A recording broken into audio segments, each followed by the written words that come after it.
สภาวะธรรมคือความเปลี่ยนไปเอามามัวหลงมัวเมาประมาทมันถึงมีวันที่จะต้องชุกคิด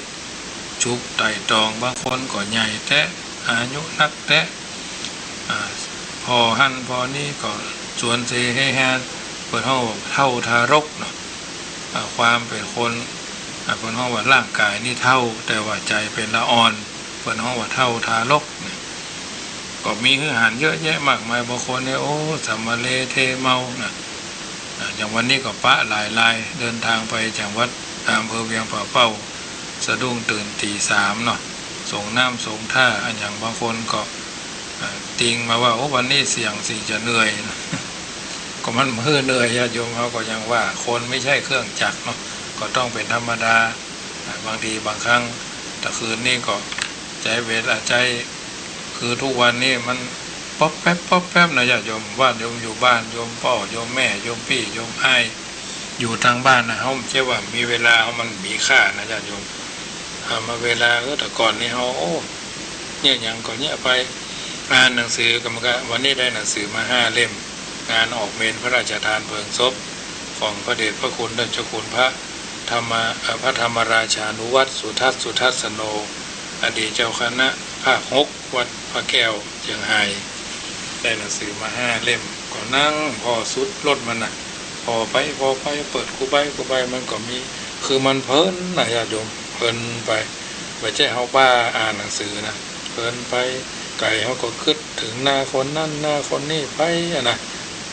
รับตาพ้องนั่งในรถแต่ถ้าถนนมันโค้งไปโค้งมาคนขับรถอาตมานี่มันทำเวลานะทำเวลาได้ความชำนาญเนาะเขาก็ว่าเตือเขาก็ว่าโคไปเว้ยน้ำแปกเบาๆหน่อยหา100 ปลายเลยนะส่วนมากก็จะเกือบร้อยเนาะเพราะว่าคนขับรถมันชำนาญ60 ปลายเหมือนกันนะแต่ก่อนเนี่ยอาตมาภาพนั่งรถด้านซ้ายคนขับนะเดี๋ยวนี้ผมนั่งละตั้งแต่อุบัติเหตุเกิดขึ้นนะเพราะว่านั่งไปอยู่ตั้งหลังละเขานั่งบ่ายข้างไว้หน่อยเนาะใส่คนห้องใส่เบลเห็นเนาะฮัดเบลเห็นตลอดแต่ก่อนนี่ธรรมดานะเพราะฉะนั้นเดินทางรถก็ดูหนังสือไปเขาก่อนถึงเอาไปถ้วยหรอกเล่ม2 เล่มไปอ่านไป3 วัน3 ใบ 4 ใบ 5 ใบ 10 ใบเนาะวันใดถ้าเป็นแวะเข้าห้องน้ำตามปั๊มตามอย่างก็ดีฉี่ข้างทางเขาก็ได้ละอ่านพอไปทบทวนบทเรียนไปโดยบางทีก็บันทึกไว้ในมือถือนะแกลเลอรี่เนี่ยเอามาอ่านพอทบทวนคือทำการบ้านไปเรื่อยๆญาติโยมเจ้าว่าไปพอเล่นเกมช่องเช่งอันนั้นนะมีเวลาที่จะได้เล่นเกมโทรศัพท์อาตมาในเครื่องเนี้ยแต่ระยะหลังๆนั้นมันดับนะมันรู้สึกว่ามันถ้าจะเหนื่อยมันเหมือนกันโทรศัพท์เพราะว่าฉะนั้นวันนี้ไปพระอาจารย์องค์หนึ่งเพิ่นก็มีความสันทัดมีความถนัดถนีเรื่องการนั้นดูเนาะดูหมายเลขโทรศัพท์เพิ่นตักมา3 ส่วนนี่ถูก2 ส่วนเขาก็บอกว่านะเขาก็ไม่ใช่ว่างมงายเขาก็ไม่ใช่ว่าตื่นตระหนกนะว่ามาเสร็จแล้วท่านอาจารย์เบอร์นี้ใช้มาเมินราคาเขาก็ว่า20 ปีแล้วนะโคกอีนี่ปีซีแล้วท่านอาจารย์เนาะเปิดซื้อมาถวายนะมันจะได้สมัยนั้น3310นะข้อแปลง5,000 ปลายเกือบ6,000นะเป็นผ้าผู้น้อยล่ะสมัยนั้นนะยังเป็นผ้าผู้น้อยเพื่อเขาบ่ได้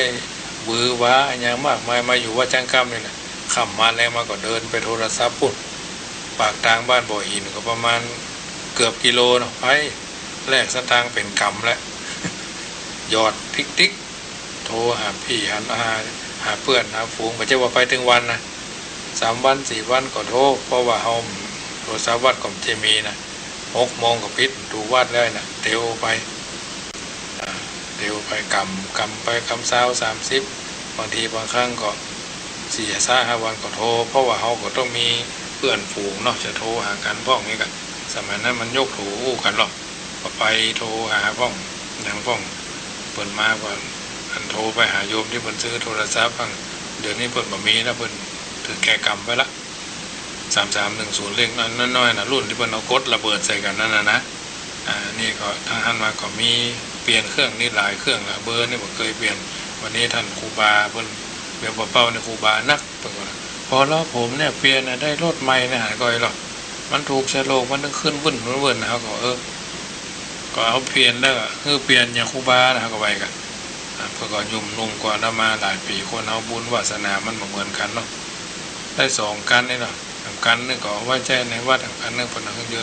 เดินทางไปหั่นไปนี่เนาะก็อนุโมทนาเนาะเอานี่สมถะเรียบง่ายที่บ่วือวาเกินไปบ่เดือดร้อนก็อยู่ได้กุฏิแปลงไร่แล้วโอ้ยังแปลงเตื้อให้เนาะ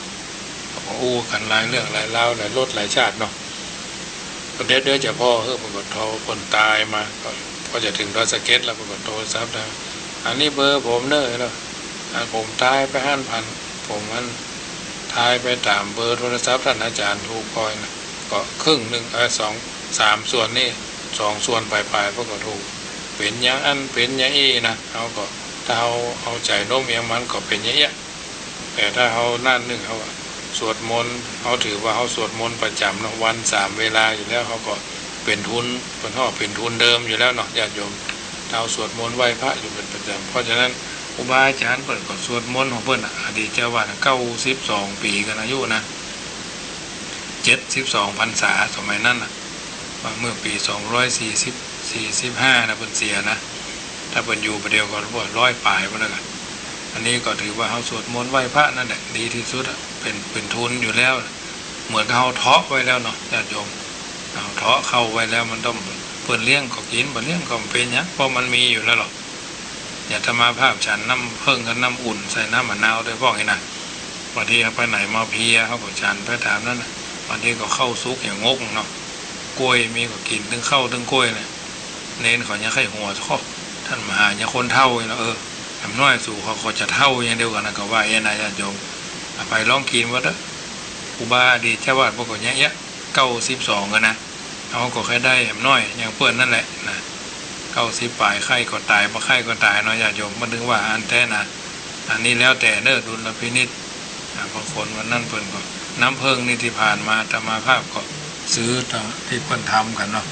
โมทนากับโยมแม่เรนูเนอะโทรเข้ามาเป็นกำลังใจเนาะเพราะฉะนั้นนานาสาระนี่ญาติโยมเรื่องนางวิสาขานี่นะพระศาสดาตรงทัดพุทธภาษิตที่เมืองสาวัตถีปารภนางวิสาขายนย่อว่านางวิสาขาได้นามตามหลังชื่อว่ามหาวาสิกาเพราะได้มีความอุปการะต่อพระพุทธศาสนาต่อพระศาสนาและพระศาสดาและตลอดจนพระเจ้าประสงค์เป็นจำนวนมากว่ามีแม่หญิงคนใดสมัยพุทธกาลนั้นทำได้อย่างนางนอกจากเป็นผู้อุปการะพระสงฆ์แล้วยังเป็นที่ฮักเหลือเกินของเจ้าเมืองสาวัตถีและเมืองสาเกตเพราะมีอัธยาศัยงามและกว้างขวางต้นตระกูลเดิมของนางวิสาขาอยู่เมืองพัทยะปู่ของนางคือเมดกะเศรษฐีเป็นเศรษฐีใหญ่คนหนึ่งของเมืองพัทยะบิดาหรือพ่อของนางวิสาขาชื่อทะนันชัยเป็นเศรษฐีเหมือนกันแม่ชื่อสุมนาเทวีนะพัทยานครนั้นอยู่ในแคว้นอังคะสมัยนั้นอังคะและมคธนะคงจะอยู่ในปกครองของพระเจ้าพิมพิสารพอเมื่อพระเจ้าประเสนที่โกศลเสด็จไปทูลขอเศรษฐีใหม่ๆครับพระเจ้าพิมพิสารนั่นพระเจ้าพิมพิสารได้พระราชทานทนันชัยเศรษฐีบุตรชายคนโตของเมดกะเศรษฐีและเป็นบิดาของนางวิสาขากับพระเจ้าประเสนที่โกศลเมื่อเดินทางมาใกล้สาวัตถีประมาณ17 โยชน์ทนันชัยเศรษฐีหันสถานที่ดีจึงทูลขอตั้งบ้านแปลงเมืองที่หันอ้างว่าบริเวณของตนนักในเมืองสาวัตถีคนแออัดยัดเยียดพระเจ้าประเสนที่โกศลขอพระราชทานทนันชัยตั้งบ้านแปลงเมืองตนนั้นชื่อว่าเมืองสาเกตเพราะเขาเข้ามาถึงเวลาเย็นวิสาขาบุตรีของทนันชัยเศรษฐีนั้นเป็นโสดาบันตั้งแต่7 ขวบโสดาบันตั้งแต่7 ขวบคราวเมื่อพระศาสดาเสด็จพัทยานครก่อนที่วิสาขาจะย้ายตามบิดามาอยู่สาเกตในเมืองสาวัตถีมีตระกูลเศรษฐีใหญ่ตระกูลหนึ่งเศรษฐีชื่อมิคาระบุตรชายชื่อปุณณวัฒนกุมารเมื่อกุมารพอจะมีภรรยาได้แล้ว บิดามารดาก็ขอให้เขาเลือกหญิงที่ชอบใจแล้วจะแต่งงานให้แต่บุตรชายบอกว่ายังต้องการมีภรรยาเตื้อ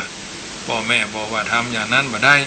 สกุลที่บ่มีบุตรตั้งอยู่บ่ได้นะลูกเอ๋ยเมื่อเขาถูกบิดาลบเล้าเขาหลายเตื้อ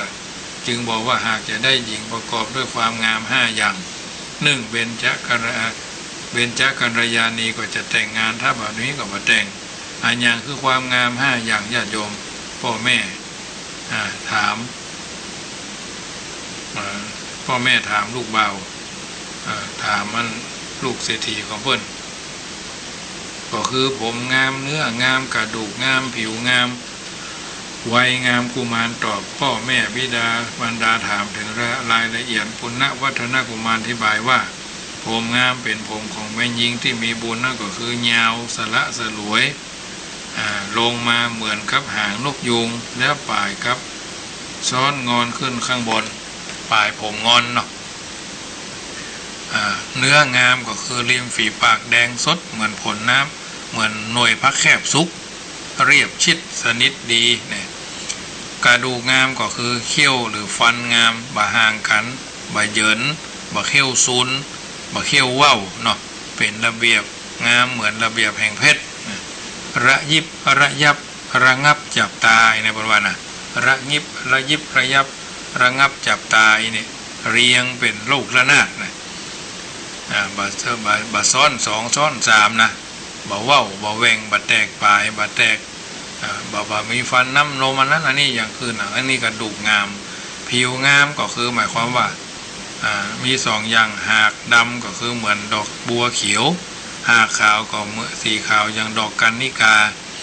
วัยงามก็คือแม้จะเกิดลูก10คนก็ยังเหมือนคนเหมือนสละสลวยสวยงามเหมือนเดิมพ่อแม่ของปุณณวัฒนกุมารโตยไปโตยใจลูกยังเชิญพราหมณ์108คนมาเลี้ยงดูปู่เสือถามว่าแม่หญิงที่สมบูรณ์ด้วยลักษณะเบญจกัลยาณีน่ะมีอยู่ที่ไหนมีอยู่หรือไม่หมู่พราหมณ์ตอบว่ามีจึงขอร้องให้พราหมณ์8คนไปแอวเสาะแสวงหาแม่หญิงดังกล่าวปิกมาแล้วให้รางวัลอันงามคณะที่หมู่พราหมณ์ออกเดินทางไปก็ให้เงินไปเป็นอันมากพร้อมทั้งพวงมาลัยทองคำ900,000สำหรับมอบให้แม่หญิงผู้สมบูรณ์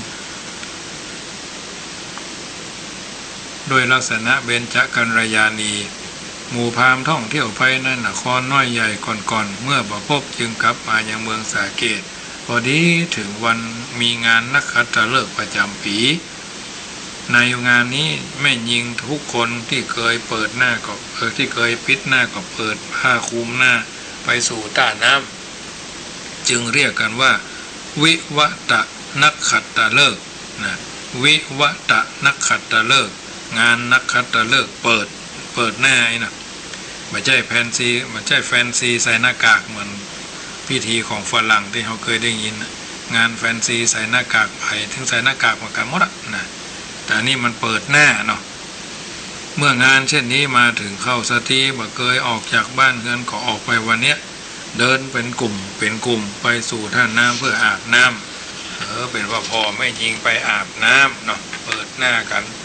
จุมาถ้าจะนุ่งสิ้น5 อกบ้านเฮานั่นนะเนาะในประเทศอินเดียในวันอย่างนี้อนุญาตให้ชายหนุ่มพวกเอาพวงมาลัยที่เตรียมมาก้องหญิงสาวที่ตนชอบและขอแต่งงานกับไอ้บ่แต่งงานกับฉันบ่แต่งงานกับเปิ้นไว้เนาะหากทางฝ่ายแม่หญิงพอใจก็รับพวงมาลัยไว้แล้วถามถึงชาติตระกูลของพ่อชายหนุ่มของเจ้าของพวงมาลัยถ้าพอใจก็คือฝ่ายชายไปสู่ขอกับพ่อกับแม่ดังนั้นในงานนี้ชายหนุ่มผู้ดีมีสกุลจึงถือพวงมาลัยไปแอบอยู่ตามทางเพื่อมอบพวงมาลัยคือหญิงที่ตนชอบวันนั้นวิสาขาก็ออกจากบ้านไปต้านน้ำกับหญิงบริวารเวลานั้นเธอมีอายุ16 ปีกำลังสวยสะพรั่งเนาะหมู่พราหมณ์ที่แสวงหาหญิงเบญจกัลยาณีเข้าไปยืนอยู่ที่ศาลาริมแม่น้ำเมื่อวิสาขาเดินมาจวนจะถึงศาลาฝนก็ตกหั่งเนาะพวกหญิงบริวารกลัวเปียฝนจึงพากันวิ่งเข้าศาลาส่วนวิสาขาไม่ยอมวิ่งฝนคงเดินไปอย่างปกตินั่นเอง หมู่พราหมณ์พิจารณาดูหญิงอื่นๆว่าเหมือนลักษณะเบญจกัลยาณีวิสาขาเข้าไปยังศาลาผ้าและอาภรณ์เปียกโชกพราหมณ์หันความงามสี่อย่างของนางแล้วอยากจะหันฟันของเธอจึงแซงพูดว่าธิดาของพวกเราเมื่อเฉยชาเหลือเกินเมื่อแต่งงานสามีคงไม่มีอะไรกินเป็นแน่แท้นะเดี๋ยวแจ้จ้าว่าจ้ายังหอยรู้คนหมู่เนี่ยไปได้การได้งานได้ผัวได้ไผ่เป็นผัวก็ไม่ได้กินข้าวสักเตื้อไว้เนาะถ้าอยู่ภาษาบ้านเอานะท่านว่าใครคะเนี่ยนางวิสาขาก็ถามหมู่บุรุษทั้งหลายก็ว่าให้เธอนั่นแหละแม่หนูหมู่พราหมณ์ได้ยินเสียงอันไพเราะของนางประหนึ่งเสียงกังสดานว่าทำไมจึงว่าฉันวิสาขาก็ว่าพราหมณ์ก็ว่าจึงอธิบายว่าหญิงบริวารของเธอเมื่อฝนตกพากันหล่นลำหน้าเธอรุ่มแล้วเธอเตียวจึงช้างน่ะเสื้อผ้าอาภรณ์ของเธอก็เปียกเธอบัดคนอื่นปล่อยให้เสื้อผ้าอาภรณ์เปียกไปหมดเนี่ยนางวิสาขาจึงกล่าวว่าท่านผู้เจริญทั้งหลายอย่าว่าฉันอย่างนั้นเลยฉันแข็งแรงกว่าหญิงมากแต่ที่ฉันมาวิ่งก็เพราะว่ามีเหตุบางอย่างเนาะเมื่อพราหมณ์ถามว่ามีเหตุอะไรอย่างกะแม่นางวิสาขาก็กล่าวว่าท่านทั้งหลายเหตุผลประการที่หนึ่งสุภาพสตรีสิ่งที่วิ่งไม่งามมีอยู่สี่อย่างหนึ่งสุภาพสตรีหญิงพรหมจรรย์วิ่งไม่สวยสองพระราชาผู้ประดับเครื่องยศวิ่งก็ไม่สวยสามช้างออกศึกวิ่งก็ไม่สวยพระแล้วสมณะผู้ทรงศีลวิ่งก็ไม่สวยเนาะลองเสด็จว่าบ่ายวันนี้พระบาทสมเด็จพระเจ้าอยู่หัวเนาะวิ่งเสด็จพระราชดำเนินในครอบแตกกันตึ้งเลยเช้าวันนี้พระเจ้าประสงค์สามเณรสมมุติว่าวัดจังกำวิ่งบิณฑบาตเนี่ยคงเป็นเรื่องละประกวดวิ่งนางงามนี่คงมีญาติโยมเพราะฉะนั้นจ้างออกศึกมันบัดแตกกันตึ้งเลยเนาะเพราะฉะนั้นอันนี้รายละเอียดจึงเสนอเพื่อพิจารณาช้างออกศึกทรงเครื่องรบออกศึกพระราชาทรงเครื่องรบออกศึกวิ่งก็ไม่สวยสุภาพสตรีสวยสดประกวดนางงามวิ่งประกวดก่อมสวยนะสมณะชีพราหมณ์ทรงศีลวิ่งก็บ่สวยเพราะฉะนั้นสิ่งสี่อย่างนี้วิ่งไม่สวยแน่ๆจึงนำเสนอให้ญาติโยมสาธุชนได้ยินได้ฟังว่าไปว่ามาก็เหลือเวลาแถมน้อยเดียวเนอะวันนี้รายการเสียงธรรมก่อนรับตาอัตมาภาพพระมหาประสิทธมาภินันโทก่อนใครเอาเรื่องเหล่านี้มาสาธกมาสาธยายเมื่อญาติโยมได้ยินได้ฟังก็คงจะเป็นตัวอย่างในการดำเนินชีวิตได้ยินน้ำทำคำสอนสิ่งละอันพละน้อยเป็นส่วนหนึ่งที่ทำเสนอคือเป็นนิทัศนะอุทาหรณ์คือเฮาท่านทั้งหลายได้นำไปเป็นข้อเตือนชี้สังคิดใจสมบทสมบาทที่บนบอกว่าชีวิตนี้มีค่าอย่าอยู่เปล่าทุกค่ำเช้าเฝ้าฝึกจิตเป็นนิจศีลให้สงบเยือกเย็นเป็นอาจินทำให้ชินเถิดท่านทุกวันไปอายุไขในมนุษย์นี้น้อยนักไม่ทันจักทำดีได้เท่าไรหนอก็ต้องป่วยม้วยมอนก่อนถึงวัยมัจจุภัยไม่รอให้ต่อรองเป็นมนุษย์สุดแสนดีมีโอกาสมีปัญญาฉลาดกว่าสัตว์ทั้งผองใยปล่อยตัวมัวเมาไม่น่ามองไม่ถูกต้องตามคำพระสัมมาที่ถูกนั้นท่านให้ไม่ประมาทหาโอกาสทำดีมีคุณค่าให้สำเร็จลุล่วงดังเจตนาก่อนชีวาจะรับดับลงไปอนิจจังทุกขังอนัตตาภาวนากันทุกวันไว้ช่วยบำบัดปัดเป่าโรคเมาใจใครทำได้ก่อนตายสบายเอวังดังนี้อันเนี้ยเป็นนิทัศนะอุทาหรณ์สอนจิตสอนใจให้ญาติโยมสาธุชนท่านผู้ฟังทุกท่านฟังแล้วคือเป็นนิทัศนะอุทาหรณ์สอนใจเฮาท่านทั้งหลายอยู่กันจำนวนนักบางเตื้อก็เป็นคนดีก็มากหลายเป็นคนให้ก็มากนักเมื่อมันเป็นเช่นนี้เฮาก็พยายามทำใจอย่าเรียกว่าพระจันทร์อยู่ฟ้าเหมือนเป็นเหยื่อลาหูป่าเยียนอยู่โหยังหูถูกซ่อมการอยู่ร่วมกันยังยายแวดล้อมย่อม เกิดนินทาเล่าสัตว์พระเจ้าตนหลวงตั้งอยู่ในวัดคนยังเล่าต้านนินตาโปงใจเหียเตอะบุญหาบาปหนาเว้นคนปาลาบอดีเข้าใกล้เขาจังเฮานักฮักเขาหลายๆจังเฮาเต้าควายเอาไว้ขี่เข้าบ้านมันแล้วอยากไร่บ่มีคนสงสารขี้ค้านแอวยานมันแล้วอยากไร่มีคนสงสารขี้ค้านแอวยานเปิ้นจังน้ำหน้าอึ่งกับแมงเม่าจิ้นเน่ากับหนอนงูเห่าพังปอนใกล้กันบ่ได้ตีนใจคาเฮือนกับแค่ไม้ใต้บ่สมควรเอาไปร่วมชิดงูเห่าโจงอางสัตว์ตัวมีพิษจั่งหุ่มถูกต้องมีภัยคนชั่วคนให้หลีกหนีไก่จั่งหุ่มเป็นภัยโทษมาถูกต้องโทษมาถูกต้องอันนี้เป็นรายการเสียงธรรมก่อนรับตาอาตมาภาพพระมหาประสิทธธรรมาภินันโทก่อนไกลเอาสาระอันเป็นอัตถธรรมคำสอนให้ญาติโยมได้ฟังกึศจะได้ค่อยเจถึงค่อยเป็นเจ้าภาพยาคือควายก็ดีค่อยเป็นเจ้าภาพก้าน้ำก้าไฟก็ดีค่อยเป็นเจ้าภาพการเทศน์การธรรมที่วัดจังคำจะจัดแสดงธรรมในเทศกาลเข้าพรรษา17วันศีลวันพระละ2ผูก1ก็300ตามเจตนาของท่านก็ได้เป็นกองเงินกองละ99 บาทกองทองกองละ199 บาทกองเพชรกองละ299 บาทตามเจตนาของท่านกึศจะได้ค่อยเจถึงแปลงเจถึงโทรศัพท์เช็คเข้ามาสัญญาณเบอร์0861875325ได้เนอะจะได้รู้ว่าอยู่จุดไหนมองใดเป็นจะได้พ่องวันนี้อากาศเป็นจะได้ทางแถววัดแห่งคำมืดมาได้มืดแต่คืนนี่ก็มืดไปมืดมาปิดปัดไปปัดมาสัก10 โมงปลายเกือบจะ11 โมงนี่ก็นึกว่าจะลงหายแซบเรือก็เดินแจ้งจางปังแต่เจ้าตี3สะดุ้งตื่นมาก็มีกับฟ้าแจ้งแถวช่วงดอยสะเก็ดจะค่อยหานาดอยนางแก้วนี่ก็มีน้อยแต่เจ้าที่เดินทางไปนะเพราะฉะนั้นอยู่จุดไหนมุ่งใดโทรเข้ามาเนอะวันพูกมาเจ้าก็จะไปลืมแล้วญาติโยมเจริญพรท่านธรรมจักการเจ้าท่านเจริญพรบ้านแม่บ้านอ่อนใต้เนาะเจ้าฟังประจำค่ะเจ้าฟังประจำมากเข้าใจดีเนาะท่านเจ้าท่านเจ้าว่าจะได้ถ้าปัจจุบันจะถามท่านหน่อยถ้าว่าเขาการกัดเข้าเนี่ยเขาแบ่งขันเดียวของอย่างนักๆเนี่ยเขาก็ใส่ทีเดียวอ่ะเป็นนมเป็นอย่างเงี้ยเขาก็เป็นเพชรเป็นอย่างเงี้ยก็ตามหลายคนเนี่ยได้ก็ฮะได้กับมันใช้ถาดเดียวแล้วก็เขาเขียนชื่อเขียนเสียงเขียนชื่อเขียนน้ำเขาเองอะเจ้าเป็นอย่างนั้นนะเจ้า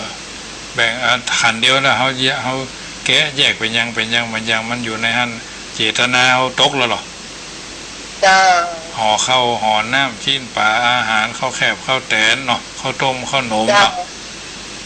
เอาสมมติให้ตาลหาเป็นดีๆเนาะแล้วเขาก็จะใส่เป็นโลนี่นะก็ได้ถ้าเขาทุนทรัพย์เขามีหลายก็เป็นโลถ้ามันมีทุนทรัพย์หลายก็เป็นกองเนาะตาล5 คนก็5 ชุดอย่างละ5อีกอาตมาภาพก็ทำมากับเวลาไปทานหาดีเจ้าวาดมีกี่ตน3 ตนก็ทำ3 ชุดพ่อแม่ไป4เป็น5เทวดาก็เป็น6อีกก็แล้วแต่เอาความพร้อมของเราเนาะทุกเจ้าพูดบอกว่าอย่างนี้แหละน่ะแต่ก็เขาว่าใส่เป็นถุงแล้วก็เวลาผีตายมาเอาไปเป็นช่องเนี่ยเจ๊เพิ่นมูนี่เพิ่นได้กินข้าวทิพย์น้ำทิพย์10 ประการหรออันนี้เพิ่นได้กินทั้งนี้มาบ่ใจลอยไปหรอเจ้าเจริญพรเด้อขอบคุณนักๆเด้อเจ้าแม่บ้านอ่อนใต้แน่ญาติโยมบางคนเพิ่นก็บ่เข้าใจถามได้โดยญาติโยมถ้ากลัวหน้าไม้มันเขาจะฮู้คนใดโทรเข้ามากดหลังไม้ก็ได้0861875325เขาทำบุญเขาบ่เข้าใจลูกบางคนเขาป ป้าตัวนี้ยังหู้เรื่องหู้ราวข่อยไว้แหมอย่ามันคนนักหรอกคนดีก็มากหลายคนให้ก็มากนักนะช่างกึงพึ่งช่างชักช่างสลักพึ่งช่างเขียนนะช่างไม่ต้องพึ่งใครช่างติช่างเตียนนะอันนี้มีสัพพะร้อยอันพันอย่างคือพร้อมที่จะตอบถ้าตอบได้ก็จะตอบถ้าตอบมาได้ก็จะไปเอาถามครูบาอาจารย์อย่างญาติโยมโทรศัพท์ก็มาถามว่าท่านมาเดือน10เดือน9เดือน9เนี่ยว่าดับ14ดับ15หรอเขาก็หันแล้วนะแต่บอกว่าไปได้ชี้โพงคือกระลอกเนาะเดี๋ยวอาตมาภาพก็ยังบอกมีความถนัดทันทีเรื่องนี้เนอะแต่หู้แล้วบอกปากเนาะบอกอู้บ่ได้ถ้าคนใดถามมาก็ไปถามหลวงพ่อก็วางสิ่งคำหลวงพ่อว่าสิ่งคำเขาก็มาตั้งสังกาใจแล้วก็ไปถามวัดอื่นแล้วก็โทรศัพท์มาหาอาตมาภาพความกระจ่างแจ้งว่าอาทิตย์กับวาน2วันพร้อมทุกปี365วันเดือนนี้มี366เปิ้นว่าไว้ก็เป็นอย่างญาติโยมอันเขาว่านี่นะญาติโยมเขาว่าเอา5หารเขาว่าเอานับ1ถึง100เขาว่านี่นักแกเสียมานักก็เขาว่านะได้ยินเขาว่าได้ยินเขาว่านี่นะต้องเอาเขามาว่าเอาตัวเขาพอเข้าใจก็ว่าไปตามนั้นที่สุดก็คือโทรเข้ามาได้สายใหม่เข้ามาแม่จันดีปากก้างเนอเจ้าฟังอยู่นอเจ้าเข้าใจดีจ้ะเจ้าตานขาเข้าแล้วกันนั่นล่ะตามมาเจ้านี่แต่วันนั้นมามันอิดอ่ะนั่นแหละมันหลายตานก่อนเข้าแล้วก็จะรับจะนอนก็ยามหน้าเหมือนกันเนาะ